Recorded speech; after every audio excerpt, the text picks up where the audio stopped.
Did you know that incorporating meditative practices into daily routines can reduce stress by up to 30%? Welcome to another inspiring episode of Spark and Ignite Your Marketing. I'm your host, Beverly Cornell, and today we are excited to introduce Jeff Patterson, the founder of the Yielding Warrior, with over 36 years of experience in meditative and martial arts. Jeff has dedicated his life to teaching the transformative power of these practices. He is also the founder of Northwest Fighting Arts Portland Tai Chi Academy and has published numerous books and instructional videos reaching thousands of students worldwide. Jeff, it's wonderful to have you here today. Thank you very much. I look forward to chatting with you. So talk about, briefly before we got on the recording, you mentioned you were a Marine, which is a little intense compared to like Tai Chi and meditation. How did you go from there to there? What was that journey like? So when I was a young guy, I was really into Western boxing, and I used to get into the thrill, the excitement. It was just a hard challenge. It was something that was very strategic, and I just loved the art of it. And I used to go to this boxing gym that was maybe just a few blocks here from my academy. And at a boxing gym is a lot different than a traditional kind of fitness class, and that you have maybe 5 or 6 coaches running around the gym, and each one of those coaches has 4 or 5 fighters that they're working with. And it's not like a classroom environment or structure. And so when I was training there was one of the coaches who was a very well-known boxing coach, and he had actually trained national and world champion level fighters. And I really wanted him to get to notice me. And so I always show up at the gym when I knew he was going to be there. And I was trying to get to have him be my coach and spend some time with me. And after about 3 or 4 months of following him around and showing him that I was disciplined and consistent, he started giving me a little bit of attention and giving me some tips. And so I was stoked. Everything he showed me, I treated it like it was gold. And it was only about 2 or 3 weeks of training with him, and he said something to me that changed my life forever. In that he said, if you really want to be a good boxer, you should start doing Tai Chi and meditation. And here I am, this young kid who was thinking that Tai Chi was for old people in the park and having no idea how this was going to help me in my boxing career. And, I took on the practice, and not only has it changed my life in so many ways through the years, I've been running this academy for 30 years, and I've had thousands of students come through the academy. And I've literally heard hundreds of stories of how the meditative arts have positively influenced people's lives in many different ways. So who are your typical clients, and what problems do you help them solve? The cool thing about the meditative arts is that there's so many possibilities in different directions that you can take it. I break down into kind of 5 categories of the meditative arts. So you have the athletic or the combative style of practice.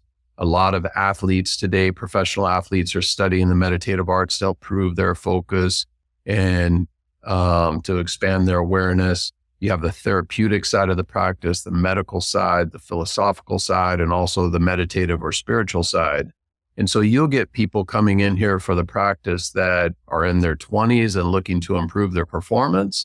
And you'll get people in their 90s that are looking to stay more cognitive and work on their balance and their flexibility, and then all in between, And so there's so many different directions you can take the practice, which is kind of why it's such a special thing, because it really is good for everybody. Can you tell us about maybe like some sparks or some challenges that has happened along the journey that have kind of helped you pivot or change or grow in some way from a business perspective? Yeah. So I was the first kid in my whole extended family to ever go through college. After I got out of the Marine Corps, I joined, I went into college, and I got 2 degrees in less than 4 years. I worked really hard. I got out of school, and my whole family was thinking I was going to go get some big business job and do something important. And at that time, that same coach who I was talking about earlier, he always used to say that you want to create a life and not make a living. And at the time, I was really passionate about the martial and meditative arts. And I remember, this is back in 94, but I remember telling myself that if I could just make $30,000 a year teaching and doing what I love, I would be more happy than making $100,000 a year working at a desk job. And so I decided to follow my passion. And even through all of, my family saying, when are you going to get a real job? When are you going to do something else? And hearing all of this kind of negative feedback, I just powered through and followed my passion. And I never realized that it would have led into what it has. We have one of the biggest academies in the Northwest. And, and I've got the online business, and it's really flourished and done well. And, that's not what drew me to the practice, but I think following my passion and really coming from my heart and what's important to me is what's led to all of the success. What makes your academy and what kind of your approach unique in the industry? You've grown so much, but what makes you unique? Well, I'm going to keep it kind of at the academy here. We have 4 different programs. We have Brazilian Jiu-Jitsu, Muay Thai and Western boxing, Eskrima, and then the meditative arts, the Tai Chi and Qigong, the Yichuan, the sitting meditation, the breath work. I think kind of keeping it focused on the meditative arts, one of the things that makes that unique about my approach with the meditation is that I focus on teaching people how to build evolving life practices with meditation. So with meditation, I break down the practice into 3 categories. We have ritual practices, active practices, and philosophical practices. Ritual practices are when you set time aside every day and do a practice. And that could be as little as 20 minutes. It doesn't need to be 3 hours where you go retire to a cave and meditate all day. But if you just do a little bit every day and you're consistent with that, like you brush your teeth, you really can start to see a lot of positive momentum and get a lot of benefits from practicing these meditative arts. Then there's active practices. And active practices are things that you can do when you're standing in line at the grocery store, or when you're sitting in your car at a red light, things like counting your breaths, or maybe spinal rotations, or maybe a simple movement practice, something to bring our awareness back to center and have that focus and that connection, because that's really what the meditative arts are all about. It's not meant to be a hobby we do once or twice a week. It's meant to be a way of life. And so we want to incorporate these practices into everything we do. And that's where we really start reaping the benefits of the practice. And then lastly, there's philosophical practices, and those can both be used in active practices and ritual-based practices. So give me some examples of philosophical. Is this like reading about Buddha? Like what makes it philosophical? Yeah, so it could be anything from incantations to sounds that we use to generate different kinds of energy. One of my old meditation teachers, he had me memorize the Tao Te Ching, which is a book of 81 sayings that talk about virtue and the way of life and different ways that you can integrate these different kinds of mindset into your day. If you're not familiar with the Tao Te Ching, it's basically a book that is only second to the Bible as far as how many copies have been printed and around the world for, so it's a very well-known published piece of work, and it's very deep. I've been studying and reading it now for 25 years, and there was about a 12-year period where I had it memorized, and I would say them every day in my head when I was walking or doing cardio or whatever it was. And still to this day, even after studying it for 25 years, I'm learning from it. There's so much, it's so deep and there's so much in there. It's something that offers a lot of value. And so those are a few examples of how you could integrate some of the. So we talked a little bit before the recording, and I had mentioned that I use an app called Insight Timer, and daily for the most part, I do a 10-minute meditation, really for focus and intention for my day, and just kind of really centering and balancing myself before everybody needs my attention because it can get really chaotic and a little bit crazy. So it is a moment that I take. It's a gift for myself that I take that time. And when I don't, I just don't have as good of a day. It's not as productive. It's not as there's a real tie for me anyway between the meditation and how my day is going to go. It helps me prioritize. It helps me things that shouldn't bother me, roll off my back easier. There's just so much that can happen by spending, like you said, 20 minutes. So 10 minutes, 20 minutes doing the practice on a regular basis. I used to do hourly ones through the church that I belonged to for a while. And then I have done Tai Chi, and it's actually really hard. It looks like it's not, but it's very hard to hold poses and do it very, when you'd go slow and some different things, it's very hard. You will sweat doing it.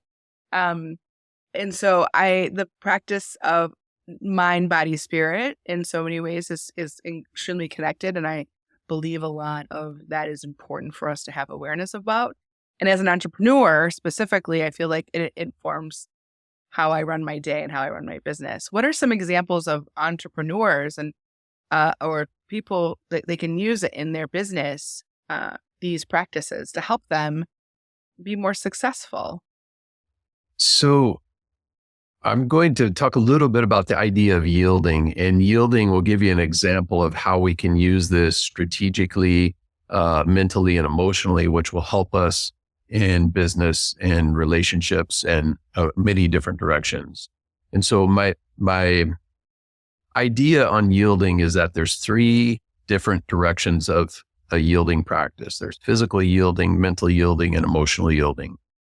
Physical yielding is the idea that I push you, you push me, whoever's the bigger, stronger person with the most leverage eventually is going to push the other person over.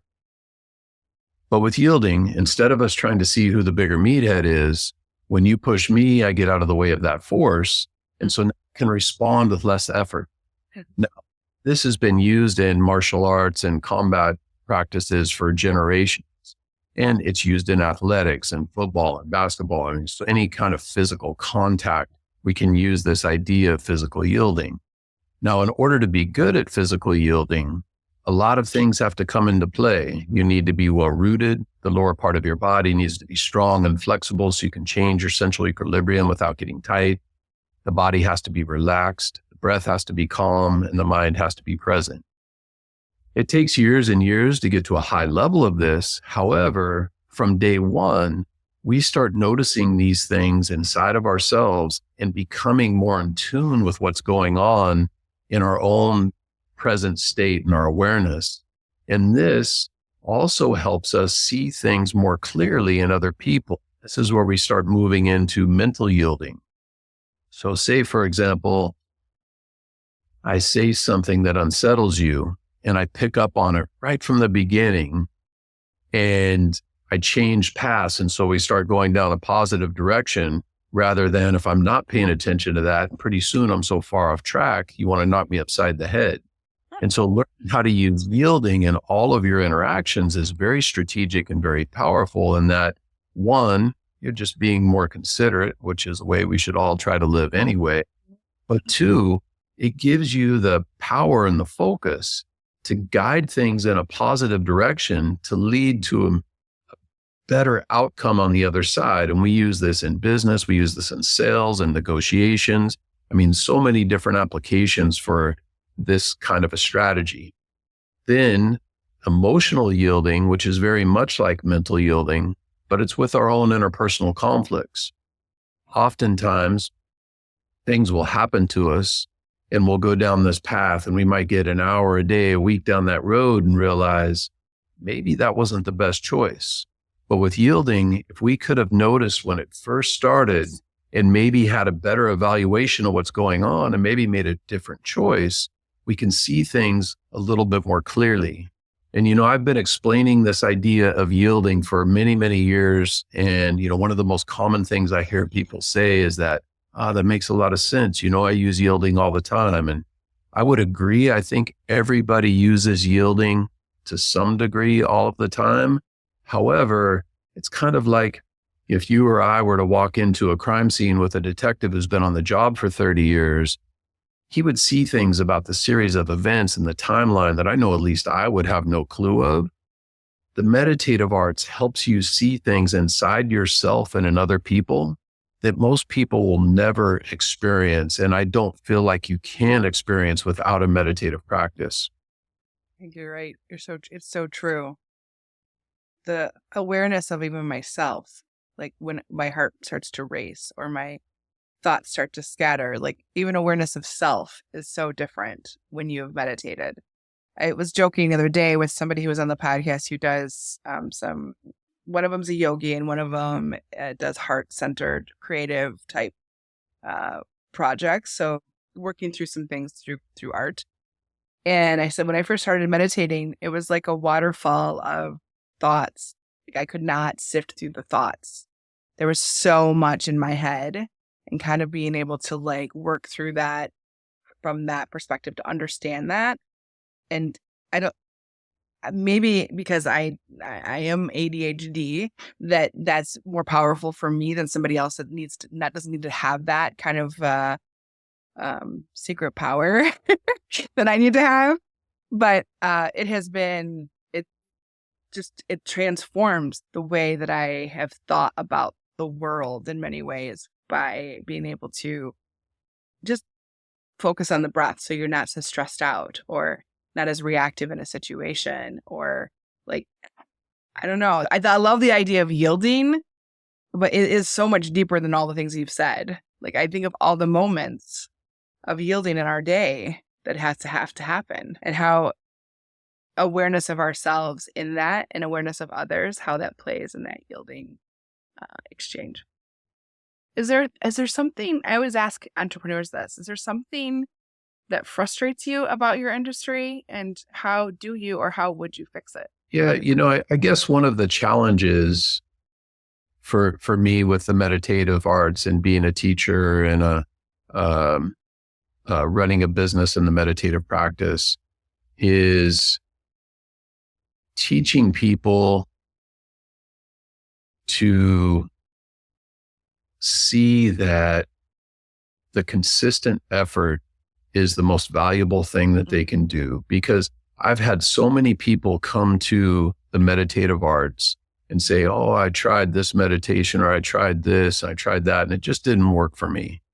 Well, you talk to them and they did this for 3 weeks, or they did this for 4 weeks, or they did this for 3 sessions, and it didn't work because they couldn't quiet their mind. Well, meditation's not about quieting their mind. It's about understanding how to deal with these distractions, stay focused and center. And if, say, for example, if you sit and meditate for 20 minutes, or you do a Tai Chi form for 20 minutes, or whatever it is, maybe standing meditation, if you get distracted 50 times or 100 times during that session, and every time you use your breath, your posture, your movement, whatever it is, to come back to center, you're getting a lot of reps and learning how to maintain that focus. And now when you're going throughout your day and something happens to you at work, or something happens in a relationship and it throws you off center, you're so much more in tune with seeing that distraction and being able to recognize it before it gains too much negative momentum, and bringing it back to a place where you can you mentioned how your heart races sometimes, and you notice that a little bit more clearly. It's one thing to notice it after it's been racing for 10 minutes, but if you can notice it as soon as it starts to change its pattern, now it's a lot easier to make those adjustments than after waiting too long. And so when you talk about challenges, my biggest challenge is showing people the importance of building that consistent practice and really finding the value of making it more of a way of life, and as somebody new comes into the academy, I always tell them right from the very beginning, the first day they come in, is that if they're not willing to invest 20 minutes a day in themselves, this isn't the right place for them.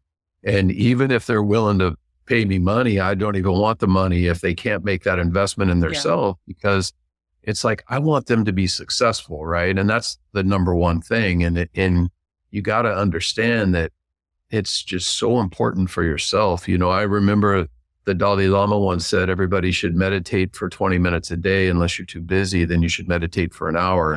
And I love that saying, and that it really is so valuable and so helpful if you just take a little bit of time and reconnect with yourself and be true to who you really are. It's invaluable. Give me an example or share an example of a story or a situation where the meditative arts has really helped one of your customers. There's been so many. I've had people that come in here, seems like a lot of people who are dealing with stress and anxiety use this as a tool to overcome this. And this can be used if you're in business or an entrepreneur and you have a stressful work life. It's learning how to use the yin side of the practice and bring that stress level down is invaluable. I've literally had people coming in here that were suicidal, and the practice has saved their life. And understanding how to use these methods, not every meditative practice is the same. And so knowing how, for example, in the breath work alone, in Qigong often is referred to as the science of the breath. There's literally hundreds of different breathing strategies. And in Chinese philosophy, we call this balancing the kan and li, or the water and fire. And an example of a yin style breath would be, if you ever listen to somebody sleep, their natural breathing pattern is a longer inhale and a shorter exhale. And this is the body's natural way of bringing your conscious mind into your subconscious mind, which is where we are when we're sleeping and dreaming. Now, this is very good for helping to bring those stress levels down and get to deeper levels of focus. Whereas if you're focusing on the yang side of the breath, an example of that would be if you ever had to pick up something heavy or push a car, your natural instinct is use the exhale side of the breath, maybe put tension in the breath, make the breath audible. And this helps generate power and energy and creativity. If you look at a lot of athletes, sometimes they'll do more of these yang style chanting or breathing exercises to help get them pumped up for an event or a fight or whatever it is. And so learning how to use the breath as a strategy is a very important tool, in that, most people go through their days with emotional ups and downs. Some people are more like a roller coaster. Others of us may be a little bit more balanced. But when you can start building your awareness and that sensitivity and noticing when you come out of balance, maybe you start to get excited a little bit. You use the breath to help bring you back down to center. Or if you start feeling yourself be depleted, you can use the breath to bring you back up.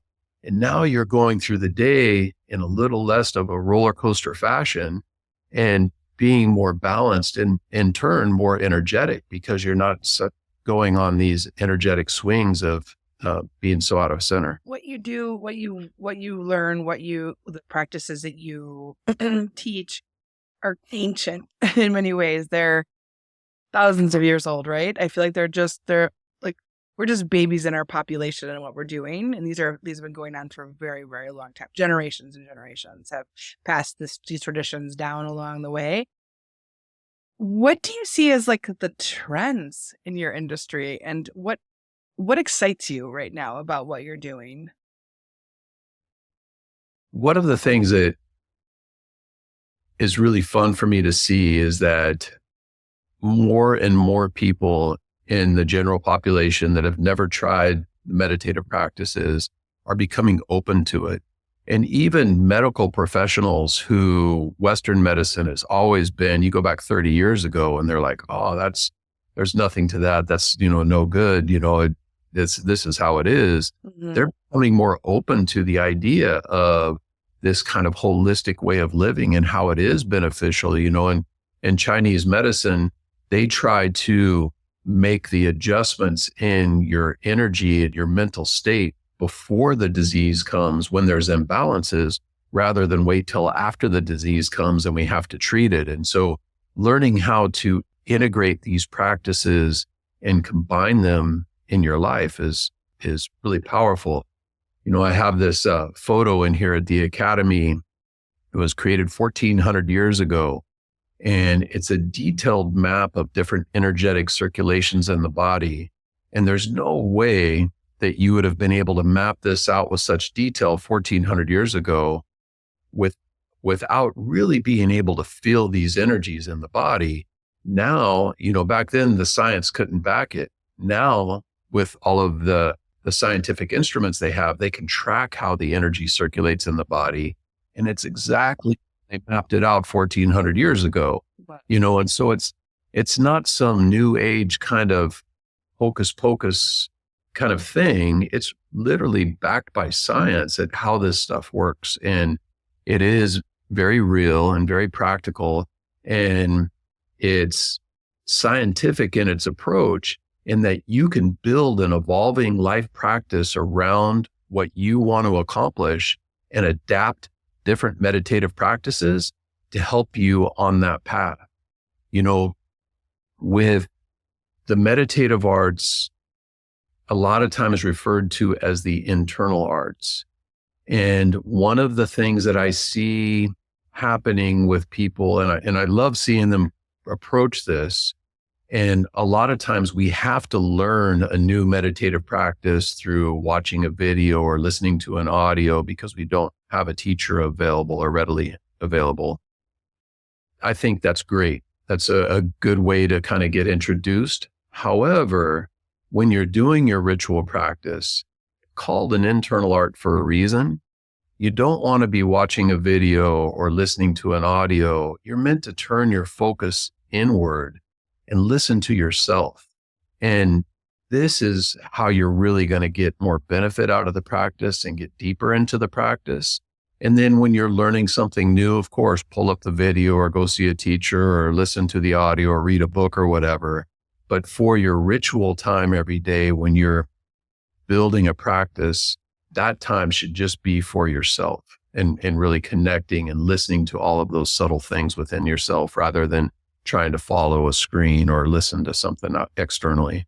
So is it the science that's kind of backing up the thought that's exciting to you, or is it like the future of it? The more people are accepting of it and can see the results, is that maybe more and more people now are open to okay the practice, because I think partially because science is now backing it.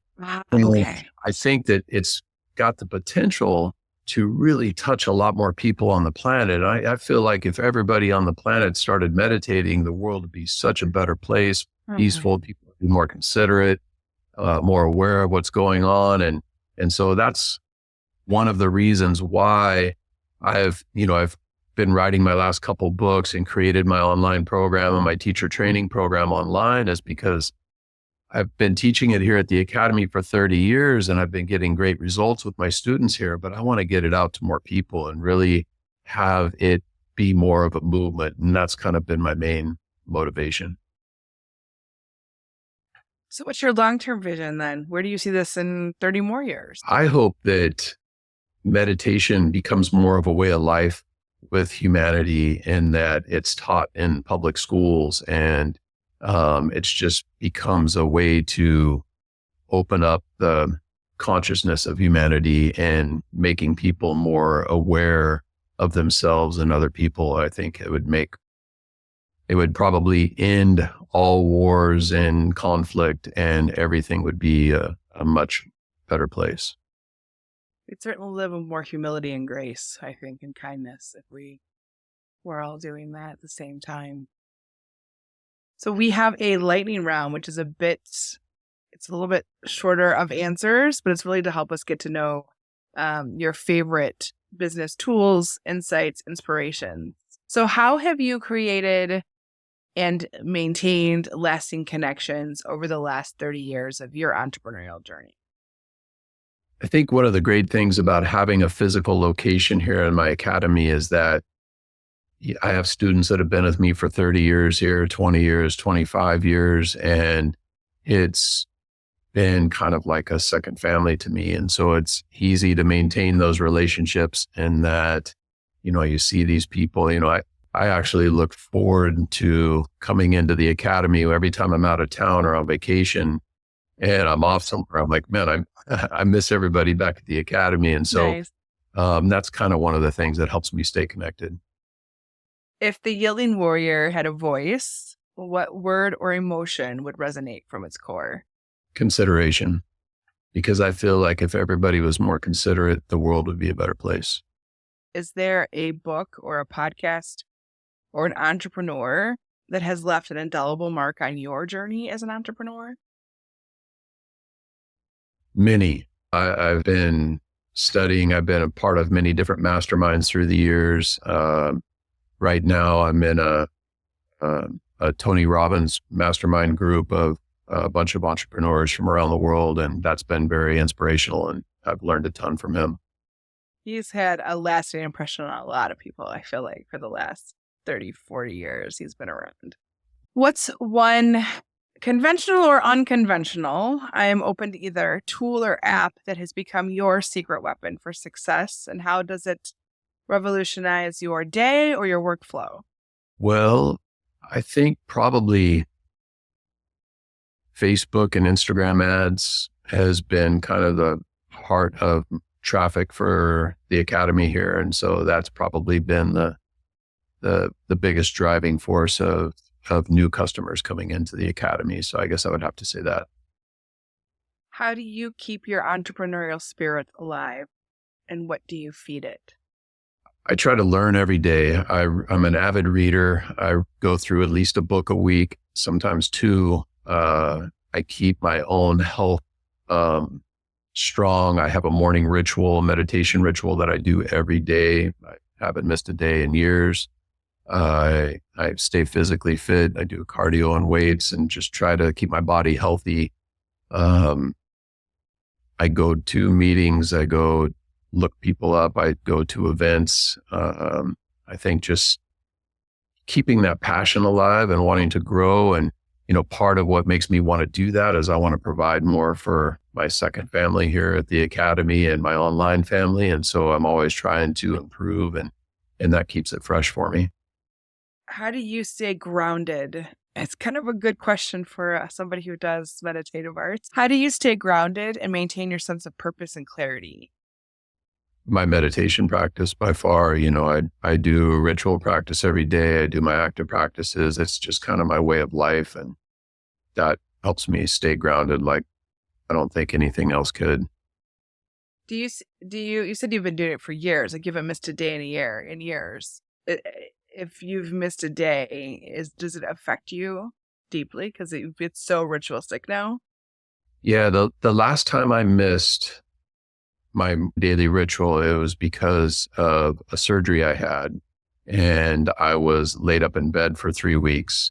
And even then, when I was in bed, I was working on some of my breathing practices. But yes, if I did miss a day, I would miss it. I would be, it's just kind of part of who I am. But I'm so ingrained with integrating these active practices in through the day, even if I, for some reason, had to miss my ritual practice, I would still be doing those throughout the day, regardless. How long do you think it took you from the time you started doing these practices to, you said it's just part of you now. When did it start to fuse with who Jeff is? There's a funny story behind that, in that when I first started doing the meditative practices in Tai Chi, that boxing coach who introduced me to it said that I should be doing about an hour a day. Well, he showed me 3 movements in the first session, and I did those every day for about an hour and a half because I was always trying to impress him. So I was doing it religiously every day. I get 2 or 3 months into this and he hasn't shown me anything else. And I was getting discouraged, and I'm like, man, is this guy ever going to show me anything? Why am I doing this? 6, 7 months into the practice, I'm still doing this. And one morning I go down in my basement. I start doing my practice, and I looked up at the clock, and an hour and a half had gone by, and it felt like 15 minutes. And I didn't know what happened. I don't know where I went to mentally or emotionally or where I was, but from that point on, I was hooked, and it changed the rest of my life. Mr. Miyagi moments with that coach. Many years. Yes, indeed. Indeed. So if the Yielding Warrior was an animal, which animal would it be and why? I would say a chameleon, because it's good to be flexible and change and kind of go with the flow. Okay, that's the end of lightning round. See, it wasn't too bad. It wasn't too lightning. So if you looked back on the last 30 years and before you met that coach, before you walked into that gym and met that fella, what pivotal advice would you have given yourself from a time like you were 18 years old that would have saved you valuable time, resources, money, headache along the way that you wish that you'd known before that could have saved you some frustration? To always follow your heart and not be distracted or detoured by what other people tell you, and don't follow their opinions. Follow what you believe to be true for yourself. Do you feel like you have created the life instead of living the life? Like, have you created the life that you desire? I have, and I am. I'm still creating it. It's every day I wake up and I think about, okay, what am I going to do to create tomorrow? And so I've always got lots of projects on the plate and things that I'm working on. So yeah, it's been a journey. We have a lot of entrepreneurs who listen and people who are thinking about starting a business. Is there something that you could share with them that is very actionable that they could like literally get off the podcast and go do for themselves that would help them create the life that they should live? I think the most important thing is to find what you really are passionate about and follow other people that are doing that and learn from them. If you try to recreate the wheel, it's difficult. But if you see what other people in the industry are doing that you want to do, study them, and don't just study them once. If they've written a book and it's got some good ideas in it, maybe read that book 5 or 10 times or more and really understand what their mindset is and where they're coming from and how they've been successful, and use that as a guide to help you. And I think that's finding that consistency is the most important thing. What helped you do that? I just found a passion for the meditative and martial arts at a fairly young age. And I didn't care if I was really going to be successful or not. I just wanted to follow that passion. And the success came from the passion. That's the true authenticity in it. When you're really when you're doing something you really truly love, there's nothing else. Nothing can get in the way of that, I think. So where can our listeners learn more about the Yielding Warrior and some of your online projects that you have going on right now, Jeff?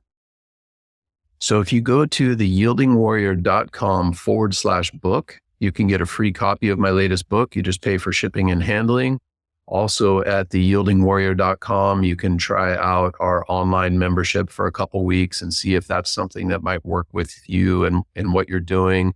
We also have our teacher training program up and running, which is if you own a yoga studio or a martial arts studio, or you're a life coach, somebody who wants to integrate the meditative arts into what you already have going, you could get involved in that there as well. Thank you so much for sharing your wealth of knowledge and expertise with us today. Thank you for having me. I appreciate it. Jeff, you shared some really invaluable tips and strategies to enhance their business, but also their overall well-being by maybe incorporating some of these meditative practices into their lives. And to our listeners, I hope you found this episode as enlightening as I did. Remember, you can implement these insights shared today into your life and into your small business. And don't hesitate to reach out to Jeff or myself if you have any questions or need assistance. Please stay tuned for more inspiring conversations and actionable tips to ignite your entrepreneurial journey and spark your marketing on future episodes of the Spark and Ignite Your Marketing podcast. Until next time, keep sparking and igniting.